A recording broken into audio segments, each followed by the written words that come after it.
fala muito de mobilidade urbana, mas a gente está numa situação de imobilidade urbana em muitas situações, em muitas cidades. E isso se deveu a um processo, digamos, não sei se pode chamar de evolutivo, mas que começa quando, né, lá atrás, na pré-história, na história, quando o homem deixa de ser nômade e se sedentariza, né, passa a se aglomerar em núcleos que mais tarde vão virar aqueles núcleos urbanos das cidades, cuja complexidade vai se, digamos assim, não crescendo até a situação que a gente tem hoje.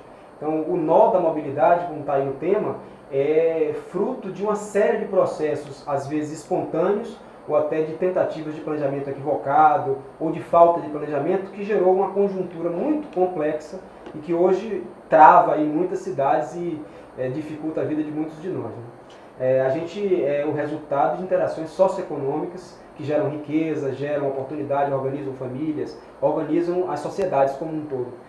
E quando o homem começou a se sedentarizar, ele começou a estabelecer percursos, que eram percursos, digamos, previsíveis. De A a B você tem um percurso que era corriqueiro. Então, e aquilo se, digamos assim, amplia para malhas urbanas, ou dependendo da topografia, aquilo foi se adaptando ao terreno, mas sempre ligando dois pontos importantes, e as atividades que são suporte ou que são acessórias a esses dois polos, elas se organizam ao longo dessas vias, que vêm a ser as ruas.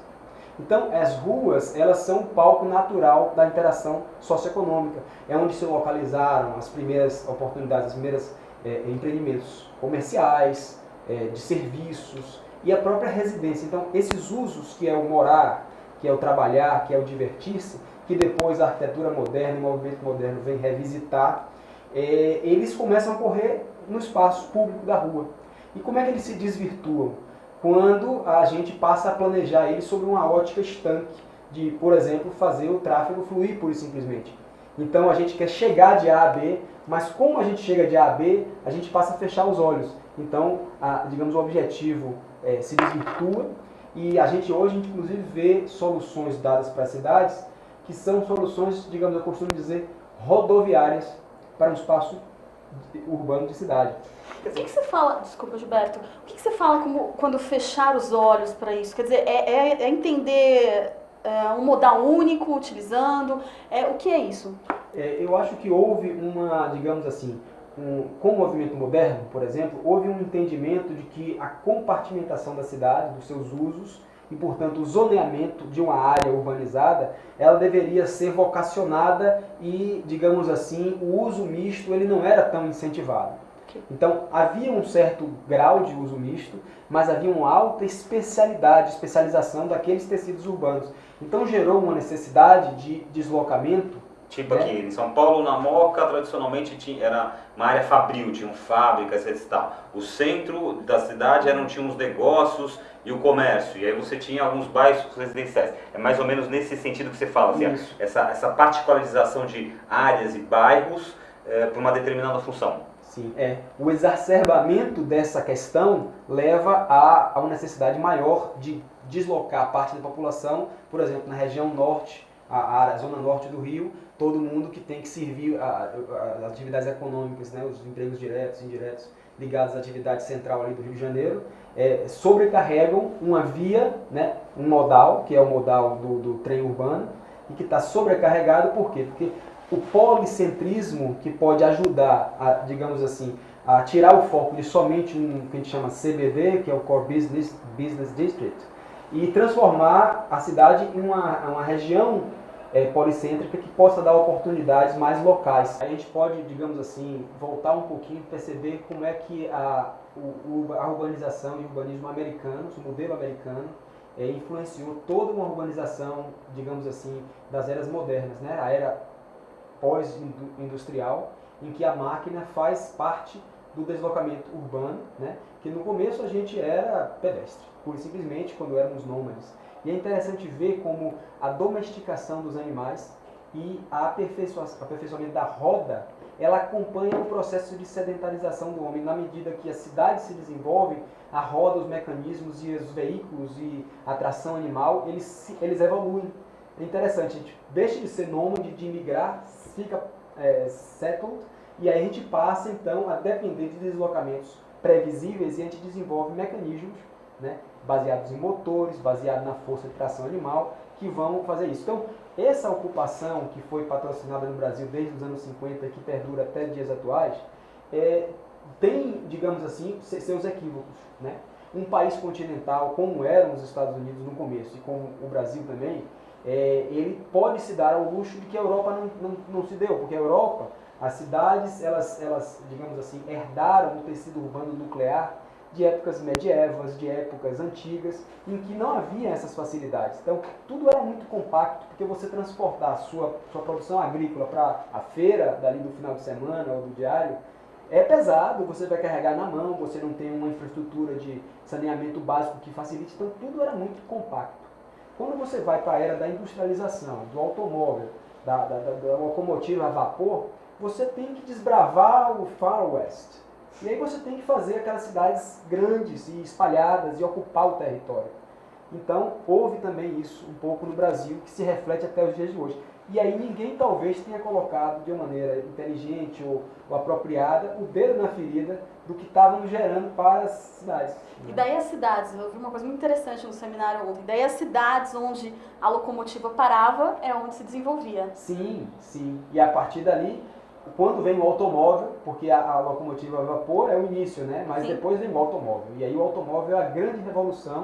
Como está, eu acho que é muito óbvio que não pode ficar, né? Não existe uma solução única, mas é falência do ponto de vista assim, o carro é um modelo falido, então depende do contexto, né? Num contexto de uma megalópole, em que há muitos deslocamentos e não tem um transporte de massa que cubra todo esse tecido urbano, o automóvel já está provando que está um modelo falido. Pelo menos o automóvel individual, dirigido por uma pessoa para se deslocar do seu trabalho para sua casa, isso vai cair porque pessoas que já estão vendo isso, já estão deixando o carro em casa, dando o seu jeito, mudando suas rotinas. Então eu acho que é falido nesse sentido. Agora, o carro tem futuro? Eu acho que tem. Como um dos modais que auxilia o deslocamento urbano, a mobilidade urbana, né, nos centros grandes e menores, né? Tem muitos locais dessas cidades nossas que não existe transporte público, não tem como a pessoa chegar sem automóvel, e a inclusão social que se fez na última década também se traduziu do ponto de vista de motorizar a classe emergente. Então, ampliou um processo de problematização desse modal. Em alguns países do hemisfério norte, a Inglaterra é um deles, e muitos países da Europa, separou isso. Então, tinha o planejador, né, e o arquiteto. E o planejador foi focar na questão de zonear, as oportunidades dos equipamentos urbanos, equipamentos públicos, e fazer digamos assim, uma leitura geográfica quase do espaço. E os arquitetos, por sua vez, estavam focados no edifício, na edificação, como atendendo às necessidades dos seus usuários. Então, também a questão do transporte, que foi crescendo na década de 60, na Inglaterra, por exemplo, a minha experiência é maior porque eu passei muito tempo estudando isso lá, e foi lá que eu estudei urban design. Eles focaram muito nessa questão da fluidez do tráfego. Então, a Inglaterra é o reino, literalmente, dos roundabouts, das rotatórias. As rotatórias foram uma invenção de, digamos, fazer o tráfego fluir sem os sinais, né, os semáforos, e aquilo ali, por muito tempo, foi divulgado. Então, o espaço público passou a se desvirtuar também, porque arquitetos focando na arquitetura, os planejadores e os transport planners focando na questão do espaço. Então, o que é que o urban design veio fazer? Veio unir essas duas coisas. Voltou para unir essas duas questões. É muito legal ver uma rotatória na Europa e ver uma rotatória como é utilizada aqui, né? O comportamento é absurdamente diferente. Não deu a graça da risada Não aqui, deu. porque rotatória no Brasil é tão complicado em termos de criar trânsito quanto um farol de trânsito. É uma coisa impressionante. E lá funciona com uma facilidade absurda. Pois é. A questão também da educação, comportamento, o que eu posso fazer para o contexto, né? Aerópolis é um dos principais motores econômicos desse plano, né? Aerópolis digamos assim, um conceito novo, tem uma pessoa que estabeleceu esse conceito, é um doutor americano, ele chama-se John Cassava. E é um conceito que se tem divulgado no mundo e utilizado comparativamente com o que aconteceu, como você falou, Sandro, quando as ferrovias se implantaram e onde estava a estação, um dinamismo todo novo se implementou naquela área. Depois vieram a questão, todo o desenvolvimento em função do trem, né? E hoje, e antes disso, em função dos portos.